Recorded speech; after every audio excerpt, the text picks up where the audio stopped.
Nós vamos estar pregando hoje, irmãos, é Deus, a vírgula e eu. Pode parecer meio estranho isso, você ler um tema de mensagem assim, em pleno domingo à noite, Deus, a vírgula e eu. Dizendo que Deus prefere nos dar uma vírgula do que um ponto. Onde que eu tirei isso? Eu queria ler com vocês aqui no capítulo 30 e no versículo 1. Sucedeu, pois, que chegando Davi e os seus homens ao terceiro dia a Ziclag, já os amalequitas com ímpeto tinham dado sobre o sul e sobre Ziclag, e tinham ferido Ziclag e colocaram fogo na cidade, e levaram escravas as mulheres que estavam nela, porém não mataram ninguém, nem pequeno nem grande, tão somente os levaram consigo, e foram pelo seu caminho. E Davi e os seus homens vieram à cidade, e eis que ela estava queimada a fogo, e suas mulheres, seus filhos, suas filhas, todos levados escravos. Então Davi e o povo que se achava com ele, levantou a sua voz, e eles choraram, até que neles não houve mais força para chorar. Deus, a vírgula e eu. Da onde saiu isso? O irmão Hudson me convidou, oi pastor Gilberto, vamos jantar? Vamos lá nós quatro, nós vamos jantar. Aceitei, não ia recusar um convite desse. Mas ele combinou um horário, ele passou no horário, e como é de praxe da minha parte, eu sempre me apronto antes, não gosto de chegar atrasado em lugar nenhum, estava pronto, eles chegaram no horário, mas como os meninos iam sair também, aí eu sentei lá, a Lara estava assistindo um filmezinho, que não ia nem terminar, e eu sentei ali, sabe, naquele relapso, não posso recomendar o filme, porque eu não assisti o filme, tá? Não assisti, mas o filme era O Vendedor de Sonhos, não assisti, uns 10, 15 minutos apenas, no começo, né? O camarada subiu num prédio para se matar, subiu lá, um suicida. Você já viu alguém se matar? Eu já. Não sei se a Valéria lembra disso, né, Valéria? Nós já vimos. Fomos cortar o cabelo na Nice, uma pessoa chegou no pontilhão, e ali, do nada, ele pulou na frente de um caminhão, na hora que nós estávamos passando. Então esse suicida, ele estava lá na beira de um prédio, né? E aí todo mundo fica lá, uns querendo que pula para ver o pulo, outros com medo que pula, sabe lá, ser humano é tão diferente nessas horas, né? E aí um maluco lá embaixo, tipo um mendigo, passa, olha, vê, sobe, senta do lado dele, começa a conversar, é filme, meus irmãos, no filme acontece essas coisas, né? Aí o camarada começa a conversar com ele e tal, né? Explica, e ele se identifica, né? Olha, eu sou um vendedor de sonhos, eu vendo sonhos. Aí o rapaz, né, pensando naquilo, e o camarada vende sonhos, eu vendo sonhos, eu vendo coragem para quem está inseguro, eu vendo sensatez para os incautos, e começou a falar o que ele vendia para as pessoas. Aí o suicida disse, e para o suicida, o que você vende? É uma boa pergunta. Eu me interessei naquele momento por conta disso, falei assim, uma coisa profunda para aprender aqui, né? Porque deve ter alguma coisa bíblica aqui, deve ter alguma coisa da palavra de Deus que pode me ensinar aqui. Aí ele parou um pouquinho, e ele disse exatamente isso, eu vendo uma vírgula, uma pequenina vírgula, para que ele continue a escrever a sua história. E aquilo ali eu encontrei uma ponderação bíblica muito profunda, de uma pessoa que talvez era um ímpio, e mesmo um ímpio, às vezes nos ensina alguma coisa. Eu vendo uma pequenina vírgula para que ele continue a escrever a sua história, mesmo quando o mundo desaba sobre a sua cabeça. Então, esse vendedor de sonhos para o suicida, para aquele que quer pular do prédio, quer pular do pontilhão, quer entrar de frente com um caminhão de um ônibus, o que você daria para ele? O que você venderia para ele? Então eu disse, olha, para essa pessoa eu vendo uma pequena vírgula. É claro, foi no dicionário, né? Minha mãe, professora de português por muito tempo, vivia me corrigindo. Mas você sabe para que serve uma vírgula? Mais ou menos nós sabemos para que serve uma vírgula. O que representa uma vírgula, por exemplo, na gramática? É uma pequena pausa, não é assim? É. E que indica o quê? Que a sentença não acabou. Você começa a escrever, Gilberto é pobre, vírgula, mas é rico para com Deus. Nessa vírgula, significa que a sentença ainda não acabou. Uma outra coisa da vírgula é que quando você está lendo um texto, isso é importante para quem lê, quando você chega na vírgula, você para. É um sinalzinho para você fazer uma pequena pausa. E antes de pausar, você levante a voz e respire. Respire, tome fôlego. Para quê? Porque tem coisa vindo pela frente. Você vai falar mais alguma coisa pela frente. Então você precisa tomar fôlego naquela vírgula para continuar a leitura. Agora, isso é o que representa uma vírgula, por exemplo, na gramática. Agora, o que representa uma vírgula na nossa vida? Como ele está dizendo lá, eu sou um vendedor de sonhos e vendo uma vírgula para o suicida. Mas o que significa isso? Significa uma pequena pausa na nossa história. Dizendo assim, a sua vida ainda não acabou. A sua história ainda não acabou. É tempo de tomar fôlego, pois tem muita coisa que ainda vai acontecer. O que vai acontecer depois da vírgula? A história não acabou. Irmãos, eu fiquei pensando espiritualmente e até gramaticalmente, não é? A vírgula é diferente do ponto. Por que a vírgula é diferente do ponto? Porque o ponto representa que a frase acabou. A vírgula não. A vírgula representa que, olha, continua. A frase continua, a sentença não acabou, né? Por isso o vendedor de sonhos, ele queria o quê? Dar uma vírgula para aquele homem, para dizer para ele, olha meu amigo, a sua vida ainda não acabou não, né? Você quer usar um ponto na sua vida, eu gostaria que você usasse uma vírgula, para você continuar, escrever a sua história. É o mesmo que dizer, olha, a sua vida não acabou. O que você vai escrever depois desta vírgula? Pelo menos foi isso que eu entendi, irmãos. Depois o irmão Hudson chegou e, é claro, eu fui jantar e não vi mais nada. Por isso eu não recomendo para ninguém. Se quiser ver, não é porque eu recomendei, é de curiosidade. Quem sabe um dia eu acabo lá. Mas espiritualmente falando, Deus, Ele prefere nos dar uma vírgula do que um ponto. Isso espiritualmente. Não que Deus não use o ponto. Não que Deus seja contra o ponto, não, de forma nenhuma, meus irmãos. Ele deu ponto. Para quem que ele deu ponto? Ele deu um ponto final na geração pré-diluviana. Vocês estão lembrados?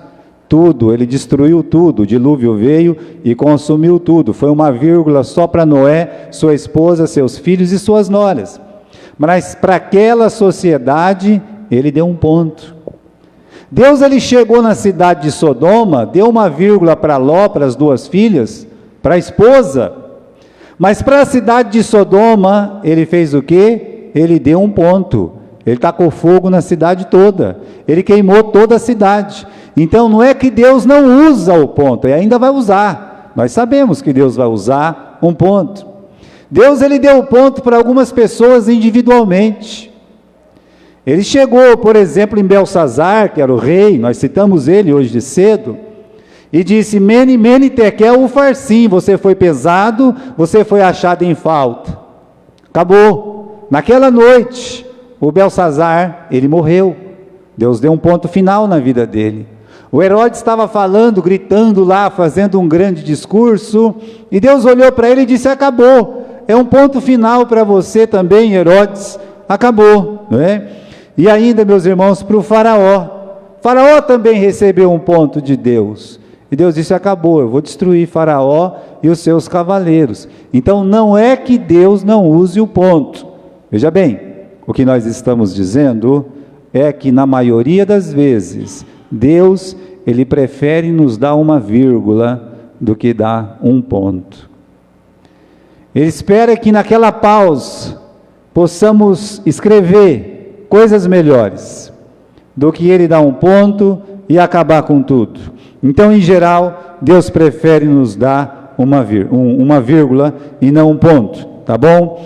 Agora, meus irmãos, Deus, Ele prefere dar uma vírgula onde nós daríamos um ponto. E nisso, meus irmãos, eu vejo a grandeza de Deus, não só a grandeza em questão de misericórdia, mas a grandeza absoluta de Deus, porque Ele poderia nos dar um ponto e acabou, né? Quando nós preferimos dar um ponto? Bom, geralmente se você é roubado, você quer dar um ponto final. Se você é traído, você quer dar um ponto final. Quando você está na posição de juiz, geralmente você ou eu, não preciso falar de você, eu posso falar de mim, então daria um ponto final. Acabou. Seja no trabalho, seja num relacionamento, seja dentro da igreja. Talvez como juízes de uma questão, se eu pudesse me colocar no lugar de Deus e julgar esse caso para sempre, eu daria um ponto. Então nós, em certas ocasiões, nós preferimos um ponto, nós não daríamos uma vírgula. Agora, Deus usou uma vírgula onde todos gostariam e queriam dar um ponto. Como assim, pastor? Quando você abre o Evangelho de João, nós vamos voltar aqui em 1 Samuel, tá? Fique em paz. Vamos lá no Evangelho de João, no capítulo 11. Um dos textos mais conhecidos da Bíblia. Aqui, meus irmãos, os homens estão usando um ponto. Deus, ao contrário, Ele resolve usar uma vírgula, tá? Evangelho de João, capítulo 8. Evangelho de João, capítulo 8. Jesus foi para o Monte das Oliveiras, e pela manhã cedo voltou para o templo, e todo o povo vinha ter com ele, e assentando-se os ensinava. E os escribas e fariseus trouxeram uma mulher apanhada em adultério, e pondo-a no meio disseram: Mestre, esta mulher foi apanhada no pleno ato, adulterando. Na lei nos mandou Moisés que as tais sejam apedrejadas. Tu, pois, o que dizes? Veja só, eles são juízes autonomeados, eles são juízes, eles têm aqui uma sentença, eles vão dar uma sentença, a sentença foi dada por Moisés, mas eles estão ali realmente para pronunciar a sentença que seja apedrejada, e eles estão prontos para fazer o quê? Para aplicar a pena. Eu sou juiz, eu vou dar a sentença e aplico a pena.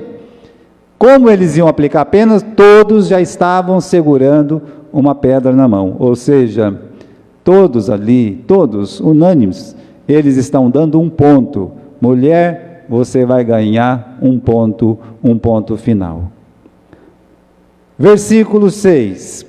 Diziam ele isto tentando para que tivesse de que o acusar, mas Jesus, inclinando, escrevia com o dedo em terra. E como insistisse, perguntando-lhe,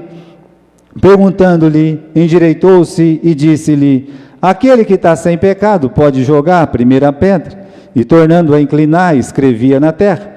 Quando ouviram isso, saíram um, a começar pelos mais velhos até os últimos. Ficaram só Jesus e a mulher que estava no meio. E endireitando-se Jesus, não vendo ninguém, disse à mulher: mulher, cadê aqueles que te acusaram? Ninguém te condenou, não? Ela disse: ninguém, Senhor. Então Jesus disse: também eu não te condeno. Vai e não peques mais. Essa última frase, vai e não peques mais. Jesus disse: eu não vou te dar um ponto, eu vou te dar uma vírgula. Você vai e não peques mais. Então Deus, Ele prefere dar uma vírgula no mesmo lugar que nós aplicaríamos um ponto final. E Jesus, Ele dá uma vírgula. Esse caso é um caso clássico no Novo Testamento, e nós conhecemos. Uma outra coisa, Deus, Ele prefere dar uma vírgula quando nós estamos com a razão. Vamos supor que você está com a razão, que alguém briga com você, que alguém te xinga, que alguém te ofenda, que alguém te roube. E o que Deus faz? Será que Ele vai dar um ponto para você usar, ou vai dar uma vírgula para você usar? Olha que coisa interessante. Agora você tem razão, você não é aquela mulher, ou você não é aquele homem, você, meus irmãos, você é um daqueles homens lá, você tem a razão. E o que Deus resolve te dar, né? O que você faz quando está com razão? É simples, eu uso uma vírgula ou eu uso um ponto? Eu vou lá para realmente decretar, dar a sentença e a punição, ou eu resolvo dar uma vírgula para essa pessoa? O que eu faço? Bem, o apóstolo Pedro chegou numa conclusão, né? E olha, Senhor, até quando nós devemos perdoar uma pessoa? Até 7 vezes? E Jesus disse o quê? Não, até 70 vezes 7. Calma lá, o que isso significa? Significa que Deus dá uma vírgula para você usar. Significa que você pode usar quantas vezes essa vírgula? 70 vezes 7, com a mesma pessoa. Bem, pelo menos na história de minha vida, tá? Na minha vida aqui, que tem 51 anos, eu nunca fiquei sabendo de uma pessoa que tivesse que perdoar a mesma pessoa 70 vezes 7. Eu nem me lembro quanto é 70 vezes 7. Mas eu nunca ouvi alguém dizer: olha, pastor, eu já perdoei aquela pessoa 70 vezes 7. Ou seja, quantas vírgulas você usou com aquela pessoa? 70 vezes 7? Bem, o Pedro queria dar só 7, e Jesus disse 70 vezes 7. Ou seja, para você que tem razão, Deus está dizendo: meu filho, em vez de você usar um ponto, nessa história, nessa situação, use uma vírgula. Dá uma vírgula para ele. Agora eu quero voltar no nosso texto. Lá em 1 Samuel. Por quê? Porque o Samuel aqui, meus queridos irmãos, Samuel não, o Davi, né, o livro é 1 Samuel, no capítulo 30, ele viveu um dilema terrível. Era um dilema pessoal, era um dilema corporativo, né? Ele com seus 600 homens, um dilema espiritual, além de um dilema pessoal, físico, era um dilema espiritual. Ou seja, Davi, no capítulo 30, no versículo 4, é dito que ele está chorando junto com 600 homens. Isso aqui é 600 homens chorando, são 600 soldados chorando. Esses 600, eles eram muito mais valentes que os 600 que você talvez assistiu na televisão. Eram homens valentes. E esses homens valentes estão todos chorando. Davi também está chorando. E a palavra de Deus está dizendo que ele chorou. Versículo 6 aí. Capítulo 30, versículo 6. Ele diz assim, versículo 4. Davi e o povo que se achava com ele levantaram a voz e choraram, até que neles não havia mais força para chorar. Está no plural. Todos estão chorando.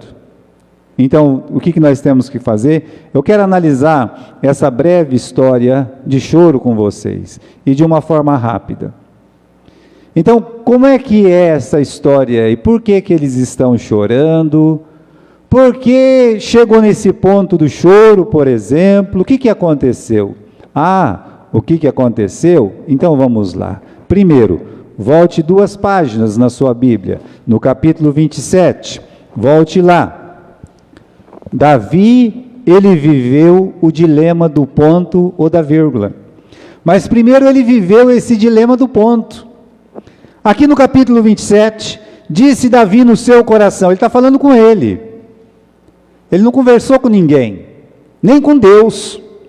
Ele fala com ele. Eu, Davi, vou falar comigo agora, né? O que é melhor para a minha vida? Quantas vezes nós fazemos isso? Sem consultar a Bíblia, sem consultar a palavra de Deus, sem consultar um irmão que realmente nos ajuda espiritualmente, nós tomamos uma decisão sozinhos. Falamos com o nosso próprio coração, sabendo que o nosso coração é enganoso mais do que todas as coisas. Completamente corrupto. E Davi, ele está falando com esse coração dele. E ele fala o quê? Algum dia eu vou acabar morrendo pela mão de Saul. Não tem coisa melhor para mim que escapar apressadamente para a terra dos filisteus, para que Saul perca a esperança de mim e cesse de me buscar por todos os termos de Israel. Desse jeito eu vou escapar da sua mão. Então Davi se levantou, passou com 600 homens que com ele estavam, a Aquis, filho de Maoque, rei de Gate, e ficou com Aquis, rei de Gate. Ele e seus homens, cada um com a sua casa, Davi com suas mulheres, Ainoã, Abigail, mulher de Nabal, Carmelita. Sendo Saul avisado que Davi tinha fugido para Gate, desistiu de buscá-lo. Olha aí, parece que ele tomou a decisão certa, a decisão mais correta. Então, Davi vive o dilema do ponto. Por quê? Porque depois de fugir, talvez 7, 8 anos, muitos anos do rei Saul que queria matá-lo, o que Davi decide? Eu não vou mais viver na terra de Israel. Eu vou dar um ponto no meu chamado. Um dia o profeta Samuel foi na casa dele, ele era criança, e derramou o azeite na cabeça dele. Alguém colocou a mão na cabeça do Davi, foi Samuel, e disse: você é ungido rei de Israel. Alguém colocou a mão na cabeça dele, e ele foi o ungido do Senhor. Ele está dizendo: desisto.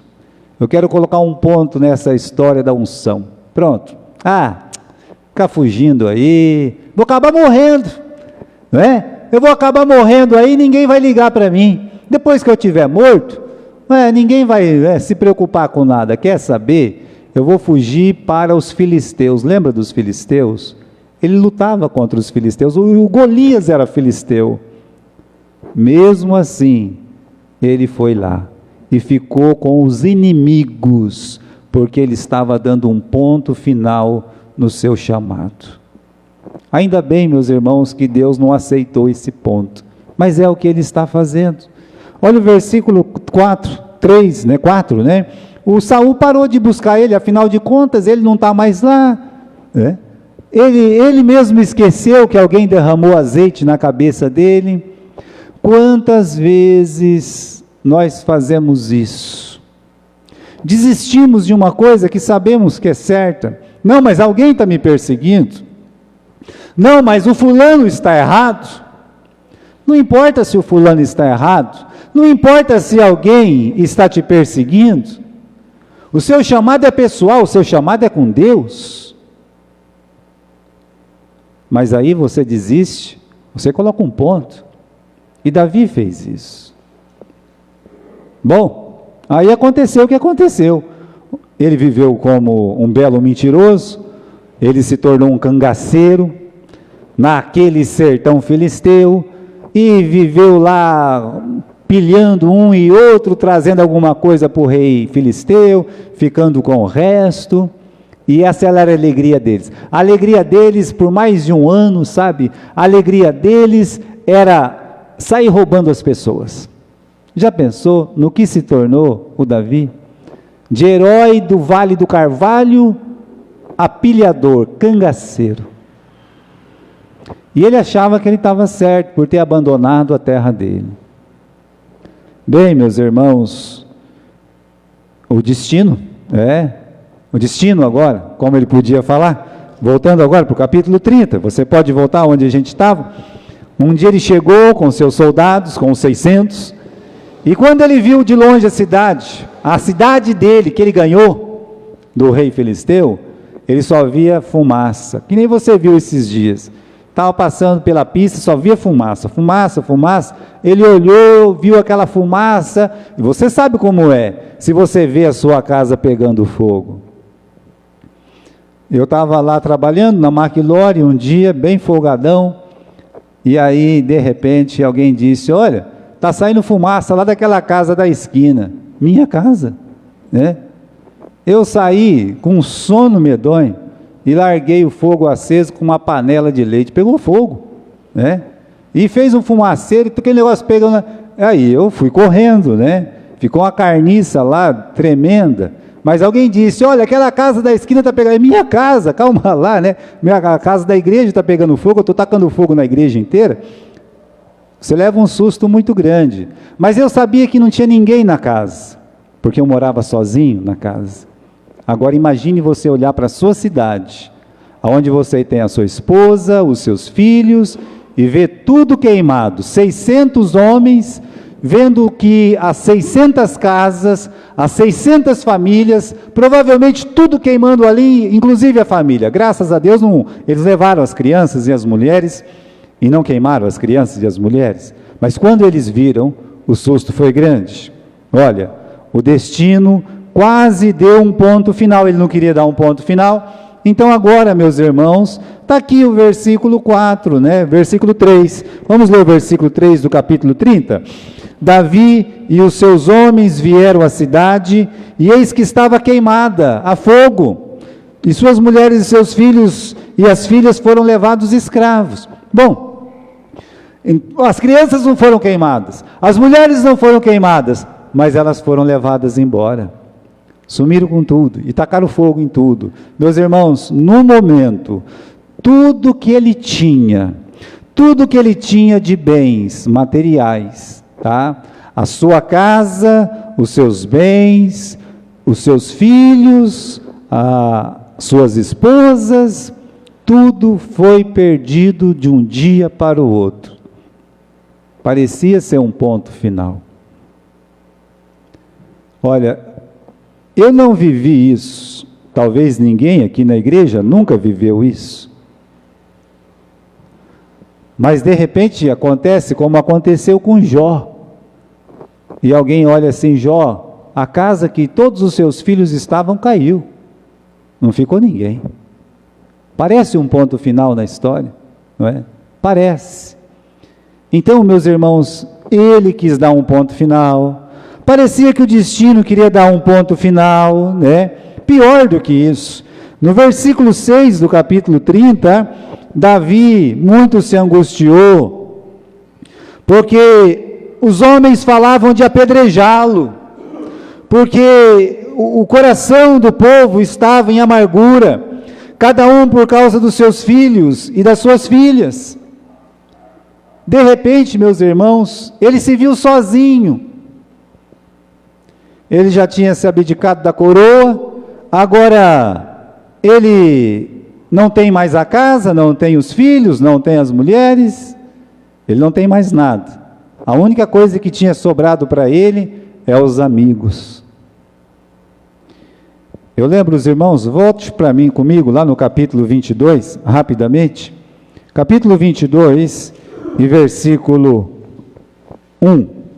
Davi se retirou e escapou para a caverna de Adulão, e ouviram seus irmãos e toda a casa do seu pai, e desceram ali para ele.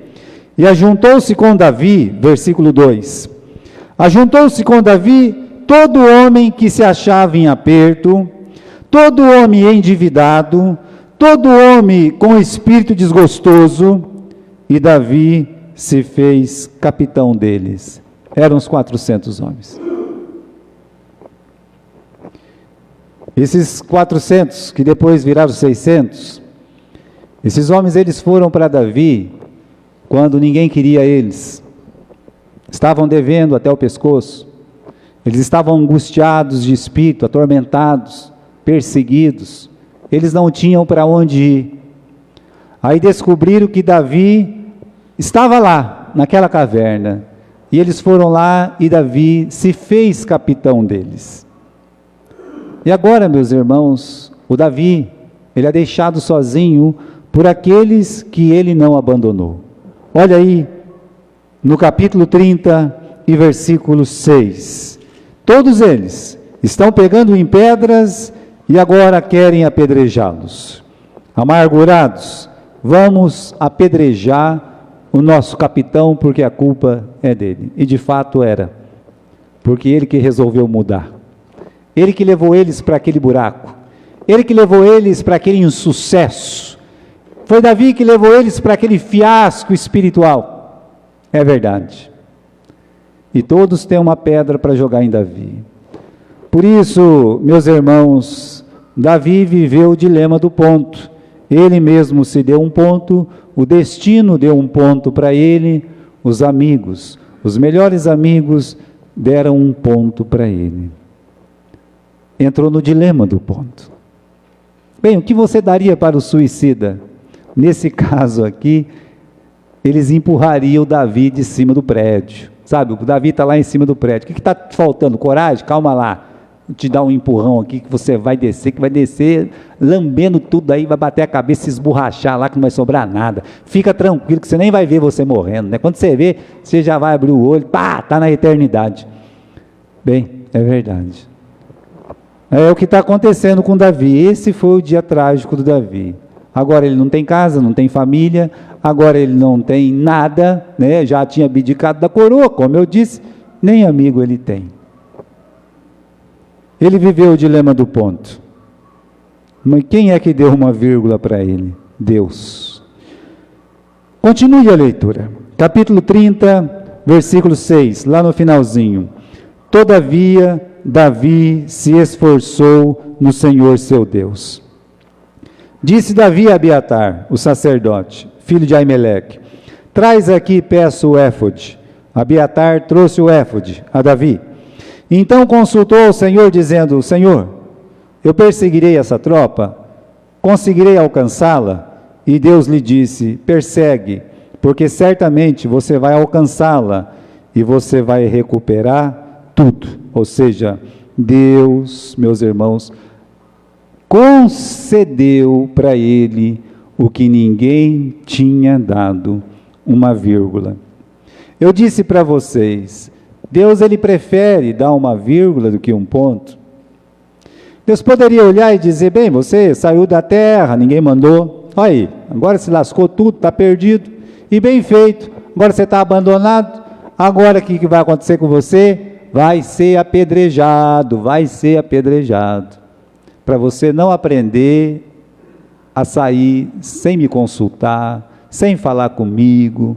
Meus irmãos, agora que ele não tem mais nada, que ele perdeu tudo, agora ele resolve conversar com Deus, Deus poderia olhar para ele e dizer: acabou. Deus poderia olhar para ele e dizer assim: mene, mene, tekel, ufarsim. Deus poderia olhar para ele e dizer: Davi, você foi pesado e achado em falta. Deus poderia ter feito isso. E o que Deus faz? Deus concede para Davi uma pequenina vírgula. E aí, meus irmãos, ele vai ter que reescrever, ou escrever aquilo que vai à frente da vírgula. Então, na angústia, ele clamou a Deus. E quantos dos seus salmos ele citou essa frase? Na minha angústia, clamei ao Senhor e Ele atendeu a minha voz. Eu acho que foi esse o salmo que o irmão Josué pregou ontem, lá em Júlio Mesquita.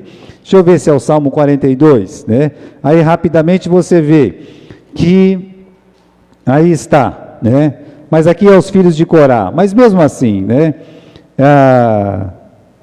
Deixa eu ver aqui, Salmo.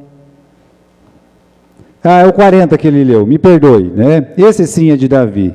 Eu esperei com paciência no Senhor, e ele se inclinou a mim e ouviu o meu clamor, e me tirou de um lago horrível, de charco de lodo, pôs os meus pés sobre uma rocha e firmou os meus passos. Está vendo só? Ele estava com a cabeça na lama e ele disse: o Senhor me tirou de lá, porque eu esperei pacientemente no Senhor. Então, irmãos, na angústia dele, ele clama a Deus. Ele tem uma pergunta para Deus, capítulo 30, volte lá, 1 Samuel, capítulo 30, versículo 8. Ele tem uma pergunta para Deus, ele diz: meu Deus, adianta correr atrás das coisas que o inimigo levou? Bom, não está escrito isso, é isso que está escrito. É o que está escrito. Ele disse assim: eu persigo essa tropa, eu vou conseguir alcançar? Resumindo, ele está dizendo: adianta correr atrás das coisas que o inimigo me levou, roubou. Ele está perguntando isso para Deus. Bem, e se ele tivesse perguntado para um homem? Talvez eles dariam um ponto para ele.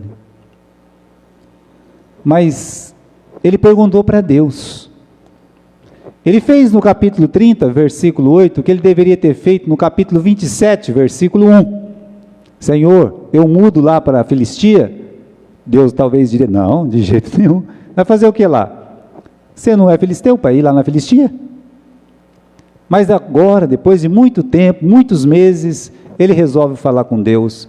E Deus, na sua misericórdia, diz: vai, adianta, Adianta, versículo 8, Adianta, e olha o final do versículo 8, tudo libertarás. Eu gosto dessa palavra tudo, porque Deus prometeu devolver para ele tudo o que os amalequitas, esses amalequitas também são terríveis, Compraram José, vivia atacando o povo de Israel pelas beiradas, agora vai ali e rouba tudo que o Davi tem, praga, Então, eles estão ali sempre fazendo uma coisa ruim. Bem, meus irmãos, é certo, porque o inimigo vem para matar, vem para roubar e vem para destruir. Destruir a cidade, roubaram a cidade e estavam prontos para matar o Davi. Mas Deus disse: vai atrás, porque você vai libertar. Ou seja, a história não tinha terminado. Versículo 9: o Davi partiu, e com ele 600 homens, que com ele se achavam, chegaram ao ribeiro Besor, onde alguns ficaram para trás e desistiram. Seguiu-os Davi com 400 homens, pois 200 ficaram para trás, e não puderam, de cansados que estavam, passar no ribeiro de Besor. Davi continuou, ele disse: eu vou atrás, eu vou perseguir, ou seja, eu vou correr atrás daquilo que o inimigo me roubou. E ele foi. No meio do caminho, um terço dos homens dizem: nós não aguentamos mais, para nós já deu, desisto. Mas lá estão suas mulheres, lá estão seus filhos, lá está o seu gado, aquilo que eles roubaram. Eles disseram: nós não aguentamos mais, não, estamos desistindo. Meus irmãos, um terço é muita coisa. E ele poderia olhar e dizer assim: eu também não aguento, quer saber, eu não vou correr atrás não, deixa, já perdeu mesmo, perdido por um, perdido por 10, não é assim que as pessoas falam? Mas ele está escrevendo depois da vírgula. E quando a gente escreve depois da vírgula, olha o que acontece. Ele consegue recuperar o que tinha perdido. Ele chegou e conseguiu. Veja só, no versículo 18. Versículo 17. Davi os feriu desde o crepúsculo até a tarde do dia seguinte, e nenhum deles escapou, senão 400 jovens montados sobre camelo que fugiram. Assim Davi livrou tudo quanto tomaram os amalequitas. Também as 2 mulheres Davi livrou, e ninguém lhes faltou, desde o menor até o maior, até os filhos e as filhas, e também desde o despojo até tudo quanto tinha tomado, Davi tornou a trazer. Davi foi, lutou e buscou tudo de volta. 3 coisas foram determinantes. Primeiro, que o versículo 6 diz que ele buscou força aonde nós encontramos força. Para escrever depois da vírgula, você tem que buscar força onde tem a força. Deus pode olhar para dizer para você: eu tenho a força. Deus, Ele tem a força que você precisa. Por isso, o final do versículo 6, olha lá, ele se esforçou, ou seja, ele se fortaleceu em Deus. Se você esperar para buscar força no homem, o homem pode até te ajudar, pode até te dar força, isso vai ser bom. Afinal, 400 homens o acompanharam, e isso foi muito importante. Agora, ele buscou força em Deus. Segundo, no versículo 8 diz, ele consultou ao Senhor. Ele orou a Deus. Ele se aproximou novamente de Deus em oração, coisa que 1 ano e 7 meses ele tinha parado. E ele se aproximou e Deus o ouviu novamente. Primeiro, buscou força em Deus. Segundo, ele foi orar, ele conversou com o Senhor. Terceiro, ele lutou, como diz o versículo 7. Feriu-os Davi, desde o crepúsculo até a tarde, ou seja, foi uma luta do dia para a noite. Ele não parou de lutar até que pegasse de volta aquilo que o diabo, aquilo que os amalequitas, aquilo que o inimigo de sua alma tinha lhe tirado. Então essas 3 coisas são muito importantes. O que Davi, meus irmãos, escreveu depois da vírgula? Bem, primeiro que ele descobriu que Deus ainda o amava. Ele recuperou, como vimos no versículo 18, tudo que tinha sido tomado das suas mãos. E mais importante que isso, alguns dias depois, no livro de 2 Samuel, no capítulo 2, eu quero que você leia comigo. Sucedeu depois disso, que Davi consultou ao Senhor, dizendo: eu vou subir a alguma das cidades de Judá. Disse o Senhor: sobe. E disse Davi: para onde eu subirei? Para Hebrom, disse Deus. Olha como agora ele conversa com Deus o tempo todo. Senhor, eu quero subir lá, eu subo. Sobe. Para onde? Vá para Hebrom. E ele foi para Hebrom. Versículo 2. E Davi subiu para lá, e também as suas 2 mulheres, Anoã e Abigail, mulher de Nabal, o carmelita. Fez também Davi subir os homens que estavam com ele, cada um com a sua família, e habitaram nas cidades de Hebrom. Então vieram os homens de Judá e ungiram ali a Davi rei sobre toda a casa de Judá. Olha essa frase: vieram os homens de Judá e ungiram ali a Davi rei sobre toda a casa de Judá. O que ele conseguiu escrever depois da vírgula? A coroa que ele tinha abdicado, agora está na sua cabeça parcialmente. Ele já é rei de uma das 12 tribos de Israel. Isso é importante. Ele já foi nomeado, ungido rei ali em Hebrom. Pouco tempo depois, 2, 3 anos depois, aí no capítulo 5, versículo 3, a casa de Saul cai de vez. E no versículo 3 diz assim: assim, pois, todos os anciãos de Israel vieram ao rei, a Hebrom, e o rei Davi fez com eles aliança em Hebrom, perante o Senhor, e ungiram Davi rei sobre Israel. Era da idade de 30 anos, quando Davi começou a reinar, e reinou 40 anos. Colocaram a coroa na cabeça dele, agora ele é rei de todo Israel, e ficou assim até o dia da sua morte. Foi isso que aconteceu. Sabe por quê? Porque Davi, ele soube aproveitar a vírgula que Deus lhe deu.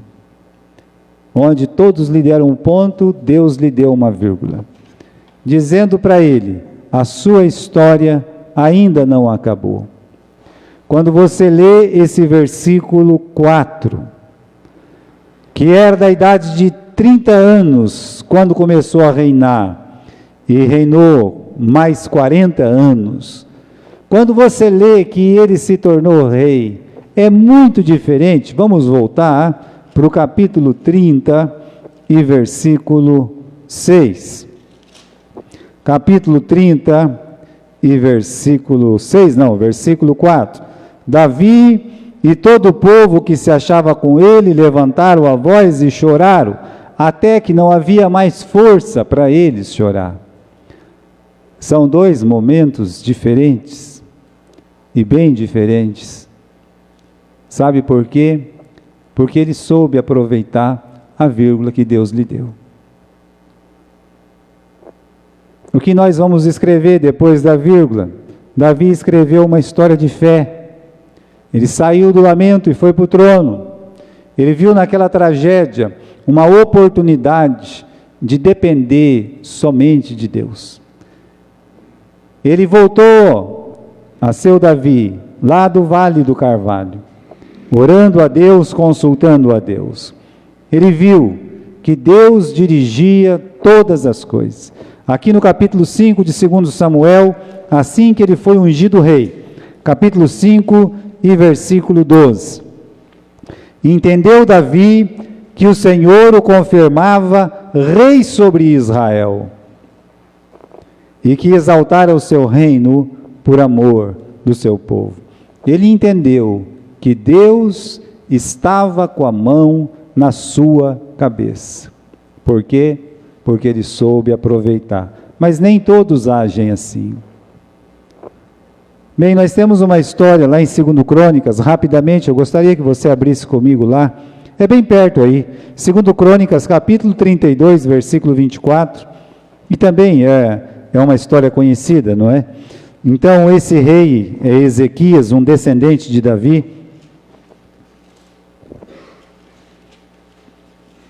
Deus claramente deu uma vírgula para ele. Versículo 24. Naqueles dias Ezequias adoeceu da morte e orou ao Senhor.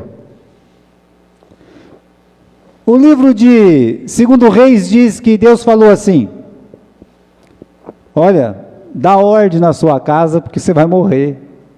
Você vai morrer. Eu vou trazer você comigo aqui, vem. Aí ele começou num choreiro, fez um pampeiro lá, e clamou a Deus, se jogou no chão, né? Foi lá, clamou ao Senhor: oh Senhor, sou tão novo ainda para morrer, não é? E não é que Deus deu mais 15 anos para ele? 15 anos. É uma vírgula e tanto, não é verdade? Já pensou você, sabendo que você vai morrer, está lá, né? E aí alguém sussurra no seu ouvido: Deus te deu mais 15 anos, pode ficar em paz. Ele viveu 15 anos certinho. Então eu gostaria de ler com vocês aí no versículo 24. Naqueles dias Ezequias adoeceu de morte, orou ao Senhor, o qual lhe falou e lhe deu um sinal. Mas não correspondeu Ezequias ao benefício que se lhe fez, porque o seu coração se exaltou. Ele não aproveitou a vírgula. A palavra de Deus diz que ele não correspondeu ao benefício que Deus fez. Resultado: o coração dele se tornou orgulhoso, ele fez muita coisa errada naqueles 15 anos. Se ele tivesse morrido quando Deus tinha chamado, ele teria sido o maior rei, um homem de fé que houve em Israel. Mas depois da vírgula, uma tragédia, né? Só piorou a situação. Então, irmãos, não é todos, né? A pergunta é: o que vamos escrever depois da vírgula?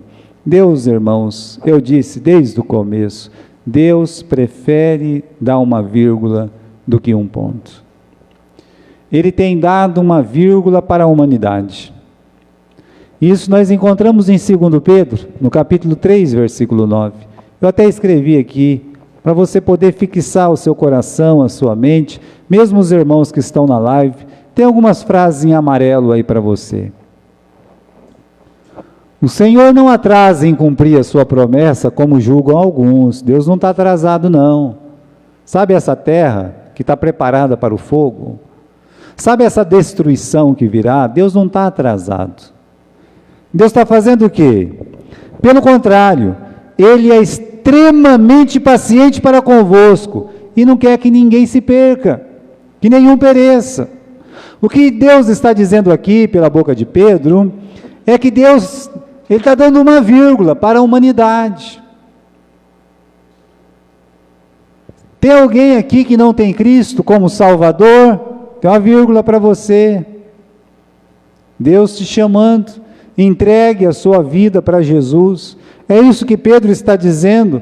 Ele é extremamente paciente para convosco, não quer que ninguém se perca, mas que todos cheguem ao arrependimento.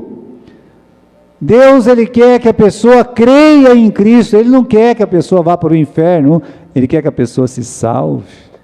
Deus tem uma vírgula aí. E olha, irmãos, nós merecemos um ponto. Nós merecemos um ponto. É Deus que resolveu nos dar uma vírgula. No pecado nos separa de Deus. O pecado traz condenação eterna.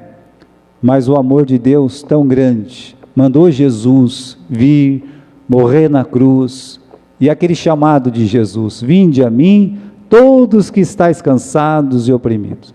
Jesus chamando os pecadores, os piores pecadores, os maus, os terríveis, os indesejados, aquilo que você não quer nem ver nem ouvir, Jesus está dizendo: vinde a mim, vós que estáis cansados e oprimidos. Será que é assim que você se sentiu quando você foi chamado? Que Deus tinha uma vírgula ali? Tua vida caminhando sem salvação, caminhando a passos largos para o inferno, aí vem uma palavra de Deus, vem uma mensagem na igreja, você escuta uma música no rádio, uma pregação, um testemunho de alguém, te chamando: vinde a mim. É a vírgula de Deus, para você tomar uma decisão, para você crer em Jesus Cristo. Pedro continua: entretanto, o dia do Senhor virá como ladrão. O que ele está dizendo? Olha, vai ter um ponto. Um dia Deus vai dar um ponto final, tá? No qual os céus desaparecerão ao som de um terrível estrondo, os elementos se desintegrarão pela ação do calor, a terra e toda a obra nela existente serão expostas ao fogo. Pedro, ele diz: olha, Deus tem nos dado uma vírgula, mas chegará o dia em que Ele vai pôr um ponto final em toda a história. Pedro continua: ora, se tudo que existe será assim aniquilado, que espécie de pessoas é necessário que sejais? Pessoas que vivem em santidade e piedade, aguardando o dia do Senhor e apressando a sua vinda. Uma vida de fé. É isso que Deus deseja em ter nos dado uma vírgula. A salvação que vem em Cristo Jesus, para que escrevamos uma história diferente, uma história de fé. Então, meus irmãos, Deus prefere uma vírgula que um ponto. O antepassou, temos o hoje. Você pode ter razão, Deus te dá uma vírgula para você usar ela, para que você tenha misericórdia das outras pessoas, para que você ame as outras pessoas. Use. Sem razão, Deus dá uma vírgula, onde todo mundo está te dando um ponto. Para mudança, para transformação, Deus dá uma vírgula. E nós vamos escolher o que vamos escrever depois da vírgula que Deus nos concedeu. A história que Davi escreve é muito bonita. Vai ter altos e baixos, mas ele escreve uma história de fé. Por isso Jesus não se envergonhou de ser chamado filho de Davi. Amém?